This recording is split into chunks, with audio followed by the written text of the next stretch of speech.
அழுத்தி விட்டு அழுத்தி விட்டு விசில் எரியும் படியோ விசில் தலைவட்டி மூணு தெரியும் தலைவட்டி மூணு தெரியும்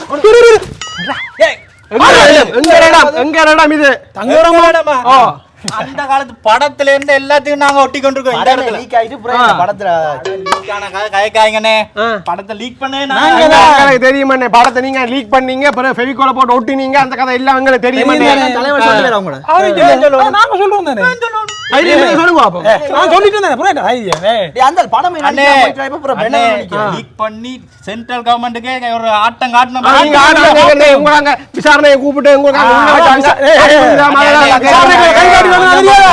பாருங்க நீங்க யாரு நாங்க வந்து விவசாய சின்ன அந்த அதுதான் ஐயோ அண்ணே நீங்க வெளில போறது இல்ல வலிக்கிடுங்க நாங்க ஒட்டுறோம் விடுங்க அண்ணே நிப்பாட்டுங்க நாங்க வெளில போறது இல்லதான் நாங்க 15 வருஷமா இந்த அரசியல்ல இருக்கிறோம் போராடி கொண்டு பயிற்சி எடுத்துட்டு இருக்கீங்க அங்க சரியா போங்க அண்ணே பயிற்சி கொஞ்சம் அங்க நின்று பயிற்சி எடுங்க நாங்க இந்த வருஷம் வெளில போறோம் அண்ணே உங்க கொள்கை என்ன நான் சொல்றேன் கொள்கை என்ன நீங்க 15 வருஷம் என்ன எலெக்ஷன்ல வந்தாரு 15 வருஷமா வந்து நாங்க இதுல சர்வைவ் பண்றோம் நாங்க வர போறோம் கொள்கையை வச்சு என்ன வின் பண்ணீங்களா இல்ல தலைவரே இந்த முறை மாகாண சபை தேர்தல் நடந்தா என்ன வேட்பாளர் அணி போடணுமா இளைஞர்களுக்கு வழி விடுறதா என்ன தலைவரே நீங்க டிராபிக் போலீஸ் மாதிரி கேக்குறீங்க அவருக்கு வழிபடி இவருக்கு வழிவிடாண்டு நாங்க செய்வோம் அண்ணே அடுத்த சிஎம் தலைவன் சிஎம் ஸ்பெல்லிங் சொல்லு பாப்போம் சிஎம் பாத்தியா சிஎம் க்கு ஸ்பெல்லிங் சிஎம் நீங்க எல்லாம் மாறி கடிச்சீங்க சிஎம் க்கு விதிவாக்கம் என்ன நடக்கும் அண்ணே வாங்க உங்க விவசாய சின்னம் தானே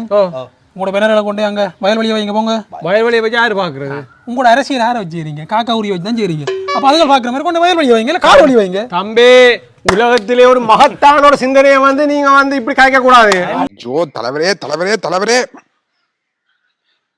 சத்தமா இருக்கு இந்த இதை பற்றி காய்க்கிறதுக்கு உங்களுக்கு எத்தனை வயசு முதல்ல வயசு சொல்லு அண்ணே 15 வயசு 15 வயசு ஓட்டுரிமை கூட இல்ல ஓட்டுரிமை கூட இல்ல உனக்கு 15 வயசுல தாடி வளர்ந்துருக்கு ரெண்டு பேருக்கு அண்ணே வருங்கால இளைய சமுதாயம் கடும் சத்தமா இருக்கு இன்னொரு போய் பாப்போம்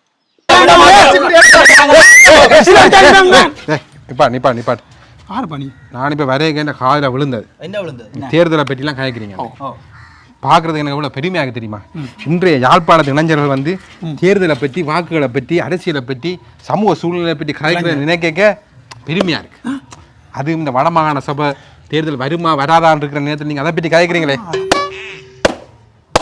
பெருமையா இருக்கு நிப்பாட்டு யாரு நீ என்ன தெரியாதானே வேட்டி கட்டுறபடியா நீ எங்கட கட்சியா தான் இருக்கணும் நாம் தமிழர் கட்சி தானே இங்க வைங்க நாம் தமிழர் கட்சியா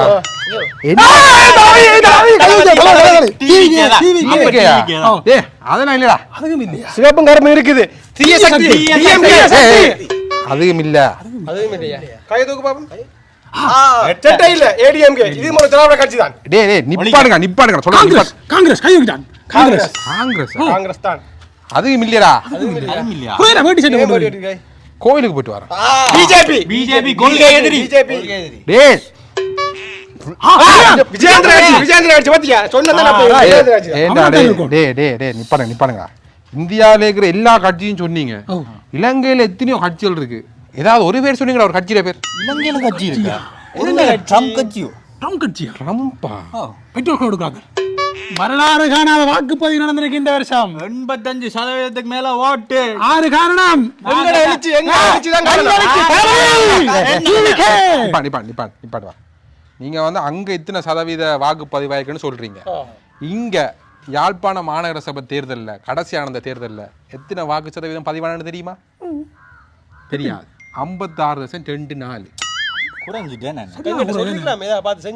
எங்கடா போனீங்க நீங்க அந்த நேரம் நடந்தது தெரியாது எங்களுக்கு எலெக்ஷன் நடந்தே தெரியாதா அண்ணே சாரி எங்களுக்கு ஓட்டே இல்ல நான் பள்ளிக்கு படிச்சேன் ஓட்டே இல்லையா தம்பிடே ஒரு புதுவிதமான ஒரு கலாச்சாரத்தை நீங்க யாழ்ப்பாணத்துக்கு கொண்டு வரீங்களா இந்தியாவில் இருக்கிற நடிகர் மாதிரி இந்தியாவில் இருக்கிற அரசியல்வாதிகளை இங்க கொண்டு வந்து கொண்டாடுறது பார்க்க புதுசா இருக்கு தம்பி எங்களுக்கு இது புதுசான விஷயமா இருக்கு புதுசா இருக்கு அண்ணே அப்ப நீங்க 90ஆம் ஆண்டு 80ஆம் ஆண்டு காலத்துல எல்லாம் எம்ஜிஆருக்கு அண்ணாக்கு எல்லாம் சிலை வச்சிங்களே அப்ப எம்ஜிஆர் வந்து இந்திய நடிகன் இல்ல அண்ணா வந்து இந்திய அரசியல்வாதி இல்ல அதெல்லாம் சரி அதெல்லாம் மாற வச்சது அப்பா அப்ப உங்க அப்பா வச்சா சரி இப்ப நாங்க செய்யறப்பல தம்பிடே இதெல்லாம் சரிடா ஆனா வந்து ஒரு பேனர் வைக்கிற கலாச்சாரம் ஒரு புது கலாச்சாரம் தம்பி அண்ணே இங்க அந்த காலத்துல பேனருக்கு மிஷினே இல்லன்னு இருந்திருந்தா நீங்க சிலையம் வச்சுட்டு பக்கத்துல பெனரையும் அடிச்சு வச்சிருப்பீங்க.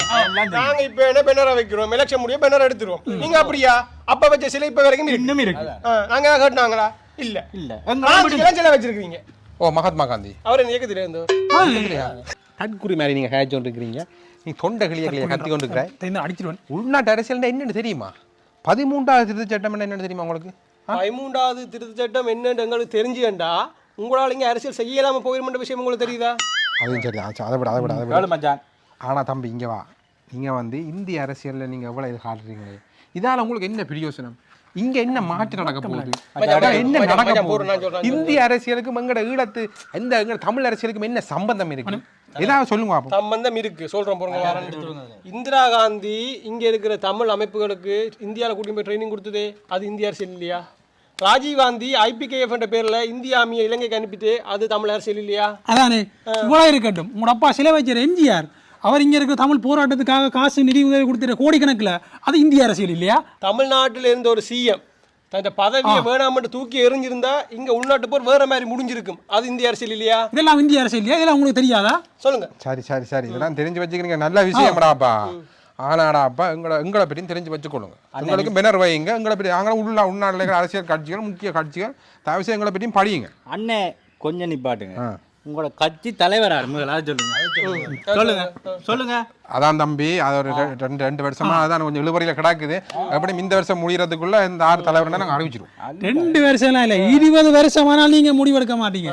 முதல் உங்களோட கட்சிக்குள்ள இருக்கிற சண்டைகளை முடியுங்க. 6 கட்சி என்ற முடிவெடுங்க, 6 தலைவர் என்ற முடிவெடுங்க. அதுக்கு பிறகு எங்கிட்ட வாங்க, நாங்க யாருக்கு சப்போர்ட் பண்றோம், நாங்க முடிவெடுக்கிறோம். சரி, அதுக்கு நீங்க எங்கிட்ட வராதீங்க. அவ்வளவு தெளிவா இருக்கிறீங்க. அவ்வளவு தெளிவா நாங்க இருக்கிறோம். எங்களை நீங்க குழப்பல அண்ணா. நீங்க அங்கால பெனர் அடிங்க, நாங்க இந்தியால போஸ்ட் ஓட்டுறோம். நீங்க ஒரு குழப்பம் என்னடா இவங்க ஒற்றுமையா போயிட்டாங்க. பேஸ்ட் எடுங்க, அந்த பேஸ்ட் எடுங்க. நீங்க பெனர் எடுங்க, அதை கொண்டு வாங்க. இவங்களோட வழியிலே போய் தைத்து கட்டுறாங்க. நல்லா மிட்ட போஸ்ட் வாங்க போஸ்ட்லாம் இருக்கணுமாங்க. நீங்க என்ன நீங்க பெனர் அடிச்சாலும் என்ன போஸ்ட் ஓட்டினாலும் வெளில போறது ஸ்டாலின் தான். இலங்கையில இருக்கிற கட்சிதாப்பா. அரசியல் இருக்கா இங்க? முக்கியமான அரசியல் கட்சி. நான் முக்கியமான அரசியல் கட்சி. அரசியல் இருக்காவா? JVP-யா NPP-யா? 15 வயசுலயே தாடி எல்லாம் மறந்துருப்பாங்க. ஒட்டு தாடி. தளபதியை பார்த்து ஒட்டி இருக்கானே. ஒட்டி பாத்தியா? தளபதியை பார்த்து ஒட்டி இருக்காங்க. அது ஒரிஜினல் அண்ணே. உங்களுக்கு வோட்ஸே இல்லையடாப்பா. அப்ப வந்து உங்க காலத்துல பிரிண்டிங் மெஷின் இல்ல, பிரஸ் இல்ல, பேனர் அடிக்கிறதுக்கு மெஷின் இல்ல, பேனர் அடிக்கல. இருந்திருந்தா நீங்க சிலை வச்சிட்டு பேனர் வச்சிருப்பீங்க. அப்ப கொடியும் கட்டி ஆட்டிருப்பீங்க. நாங்களா இப்ப பேனர் அடிச்சிட்டு எலெக்ஷன் முடிய பேனரை கொண்டு போயிடும். கொடியை பிடிச்சி ஆட்டிருப்பீங்க. சிலை வச்சிருக்கீங்க. ஓ மகாத்மா காந்தி அவர் என்ன இயக்கத்துல இருந்தவர்?